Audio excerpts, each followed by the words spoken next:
It's no secret that reading is beneficial. Armed with this knowledge, we strive to read as much as possible. Thousands of pages fly past our memory, but how many of them actually stick?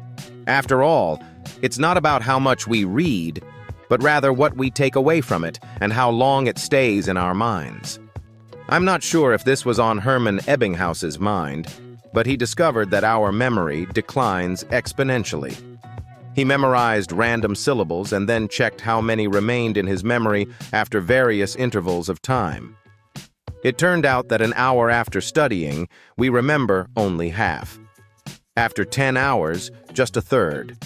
A week later, about 20%, and after a month, those 20% are still with us. This means that the further away we get from the learning moment, the slower we forget. Ebbinghaus called this the forgetting curve. Nearly 50 years later, British psychologist Ebbinghaus's findings reached Alex Mace, who suggested that if we repeat information at specific intervals, we might never forget it. And he was right. Experimentally, he found that material should be repeated less frequently over time. For example, after 1 day, then 3 days, a week, a month, and so forth. This gave birth to the system of spaced repetition. So, if we want to retain what we've read, we need to revisit it. However, if it's a book, we don't have to reread the entire thing. That would be too much material to revise. It's enough to skim through the key ideas. These will serve as anchor points.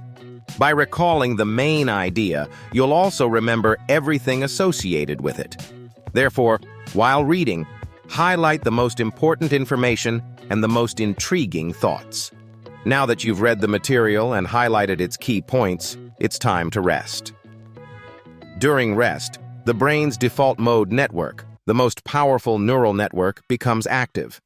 While we relax, it organizes the information, categorizing newly acquired data and making sense of experiences.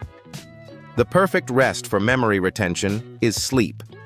Not only is sleep a great opportunity to recharge, but research shows that short-term memory transitions into long-term memory while we sleep.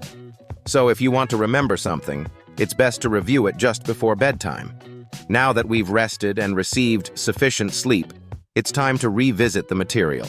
Go back to the text, locate your notes, and rewrite them. But do this in your own words, and make it as simple as possible. It's important not just to copy the author's phrasing, but to express it differently. Sometimes expand on the meaning, use synonyms, or explain the idea more deeply than it is presented in the original work.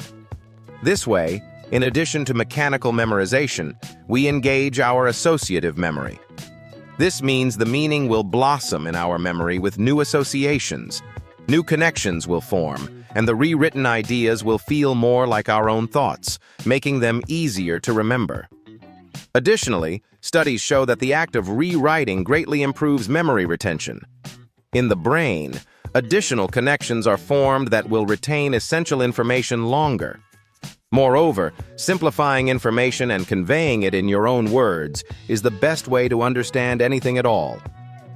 This technique is attributed to Richard Feynman, who, at a physics conference in 1948, demonstrated what is now known as Feynman diagrams. He managed to express complex calculations that baffled the scientific community in understandable illustrations, without which quantum physics is almost inconceivable today. This is the second key to effective reading. We don't just want to remember something. Above all, we want to understand it. If we cannot paraphrase the author and explain their thoughts in our own words, it's likely that we don't fully grasp the concepts. As Ebbinghaus's experience demonstrated, which involved memorizing not just nonsensical syllables, but also texts like Don Juan, meaningful memorization is 9 times more effective than mechanical rote learning. In other words, we have trouble retaining what we don't understand.